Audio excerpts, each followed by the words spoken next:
అనంతపురం జిల్లా రాజకీయాల ఉద్రిక్తత నెలకొంది. మాజీ ఎమ్మెల్యే రాప్తాడు ప్రకాష్ రెడ్డి అనుచరులు వైసీపీ నాయకులు పెద్ద ఎత్తున అనంతపురం కోర్టు వద్దకు చేరుకున్నారు. సోదరుడు రాజశేఖర రెడ్డి అరెస్టును అక్రమ అరెస్టుగా ఖండిస్తూ మాజీ ఎమ్మెల్యే రాప్తాడు ప్రకాష్ రెడ్డి తీవ్ర ఆగ్రహం వ్యక్తం చేశారు.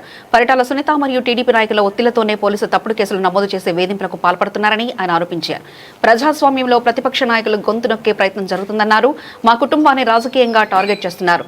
ఎలాంటి ఆధారం లేకుండా నా సోదరుడు రాజశేఖర రెడ్డిని అరెస్ట్ చేయడం దారుణం. ఇది పూర్తిగా అక్రమ అరెస్ట్. చట్టాన్ని సమచేతుల్లోకి తీసుకుని పోలీసులు వ్యవహరిస్తున్నారు.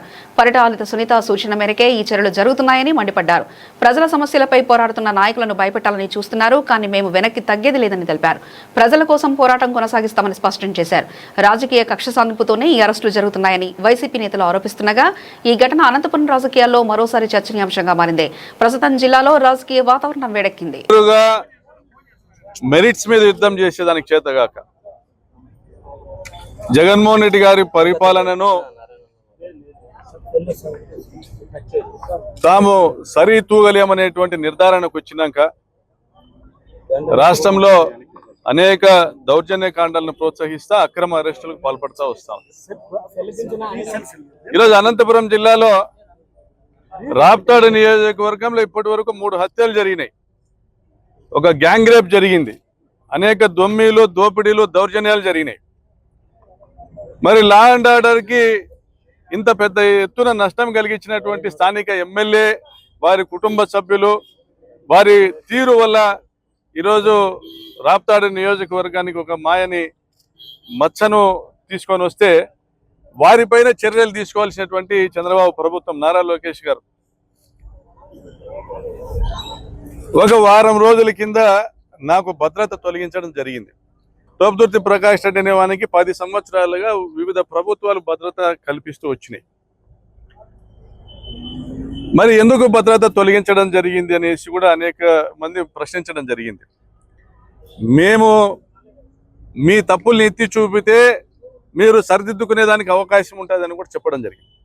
ఎప్పుడో సంవత్సరము 4 నెలల కింద జరిగినటువంటి ఒక ఆత్మహత్య సంఘటనలో ఆ కేసు రైల్వే పోలీసుల ఆత్మహత్యగా నిర్ధారించి కేసును మూసేస్తే దాన్ని రూరల్ స్టేషన్ కూడా బదిలీ చేసి కూడా దాదాపుగా సంవత్సరం పైన అయితే ఇప్పటికీ ఏమీ కాలేదు. అందులో ఇక్కడ కూడా అనుమానించదగ్గ విషయాలు ఏం లేవు. అది కేవలం ఆత్మహత్యగా అనంతపురం రూరల్ పోలీసులు కూడా నిర్ధారిస్తే ఆ సిఐని ట్రాన్స్ఫర్ చేసి, తమకు అనుకూలంగా పనిచేయని సిఐని ట్రాన్స్ఫర్ చేసి ఈరోజు కేవలము బుల్డోజింగ్, పోలీస్ వ్యవస్థను బుల్డోజ్ చేస్తా, పోలీసు వ్యవస్థను తమ గుప్పెట్లో పెట్టుకొని తోపుదుర్తి ప్రకాష్ రెడ్డి సోదరుడు రాజశేఖర రెడ్డి నా కేసులో అరెస్ట్ చేస్తే ప్రకాష్ రెడ్డికి నష్టం జరుగుతుంది. రాప్తాడు నియోజకవర్గంలో క్యాడర్ భయపడతారు. అంటే సంబంధం లేని కేసుల్లో కూడా అరెస్ట్ చేసినారు. ప్రకాష్ రెడ్డి సోదరుడిని అరెస్ట్ చేస్తే సామాన్యుల పరిస్థితి అనేటువంటి ఒక భయోత్పాద వాతావరణాన్ని సృష్టించాలనే ఉద్దేశంతో చేసినటువంటి కుట్ర ఇది. ఏం సంబంధమయ్యా? వాడు ఎవరయ్యా? చచ్చిపోయిన పిల్లోడు మావాడని గతంలో చెప్పిన మా ఊరు వాళ్ళ నాయన మల్రెడ్డి 2024 ఎన్నికల తర్వాత కూడా మనం గెలుస్తాన్నామని వచ్చినాడు. ఇంటికి వచ్చి ఫోన్ చేసిపోయినాడు. 2024 ఎన్నికల తర్వాత కూడా అనేక దఫాలుగా వీని ఈ మహేష్ అనే వాడిని వివిధ కేసుల్లో పోలీసులు తీసుకొని పోతే కూడా వచ్చి మా ఇంటికి వచ్చి మా ఇంట్లో ఫోన్ చేసి మా ఇంట్లో మా దగ్గర అక్కడే పండుకొని మా అన్న చందు అన్న అనేక దఫాలుగా పోలీస్ స్టేషన్లకు ఎస్పీ గారి దగ్గర కూడా తీసుకొని పోవడం జరిగింది.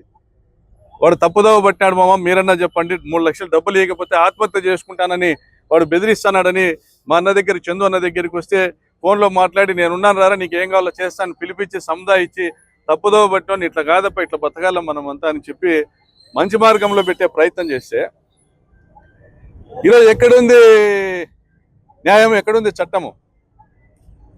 వాని పరిటాల శ్రీరామ్ చంపినాడేమో నాకు అనుమానం ఉంది. పరిటాల శ్రీరామ్ చంపినాడేమో అని అనుమానం ఉంది. వాళ్ళ నాయన కూడా పరిటాల రవి కూడా తమ దగ్గరున్న వాళ్ళని చంపి అవతల మీద కేసులు పెట్టిన సందర్భాలు ఉన్నాయి.